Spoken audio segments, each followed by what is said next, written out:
Siamo con Alessandro Bertolucci, tecnico del Forte, che esce vincitore dalla Palacastellotti 3-1, una partita come ti aspettavi, sicuramente difficile, combattuta, per lunghi tratti equilibrata, alla fine un Federico Ambrosio in versione killer, come lo stai avendo in questo inizio campionato, ha fatto la differenza con la sua tripletta.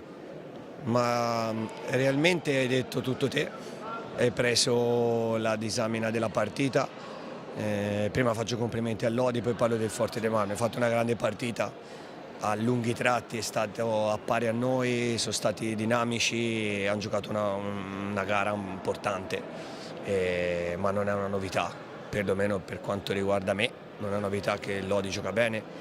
Per il resto, partita equilibrata, noi veniamo da un momento un po' duro, abbiamo giocato tante partite in pochissimi giorni, cercato di gestire al meglio le forze dei ragazzi e cercare nei momenti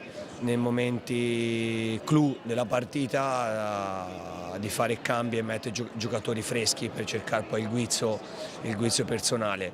Sono veramente contento perché questa era una partita che temevo fortemente per la bravura del Lodi e per il momento che stiamo attraversando noi, e sono stati bravi, sono stati concentrati fino in fondo. Ricky ha fatto una grande partita come l'ha fatta Vale e secondo me sono stati i migliori in campo, i portieri.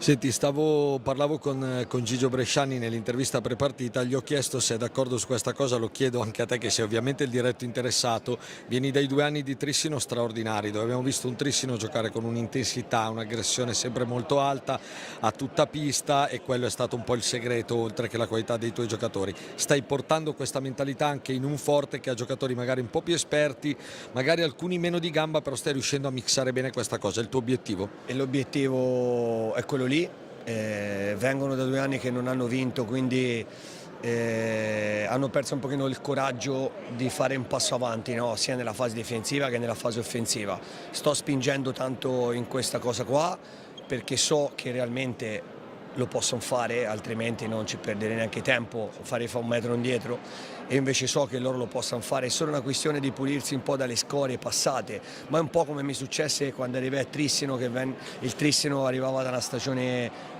brutta, abbiamo costruito settimana a settimana, mese dopo mese, partita dopo partita.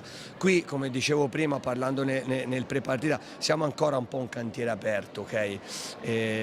Cerco di spremerli un po' per fargli prendere quel passetto lì, quel coraggio lì, perché hanno veramente le qualità per poter far bene. Sono contento della vittoria, della prestazione, soprattutto abbiamo sopportato bene nei momenti in cui abbiamo sopportato bene, ci siamo sacrificati molto.